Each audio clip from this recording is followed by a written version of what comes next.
zai wallahi. A gani kawai mu samu mu shiga gidan. Fara. Ga daga kyamara.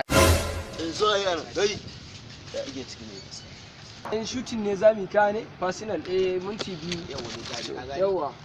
Ka gani yanzu gidan da ni mai gadi ne a gidan. To mai gadi ko dan shooting din da zai shi ne mai gadi kai fara da Allah. Zo za su yi abu na hana su shi ne ci tura karan.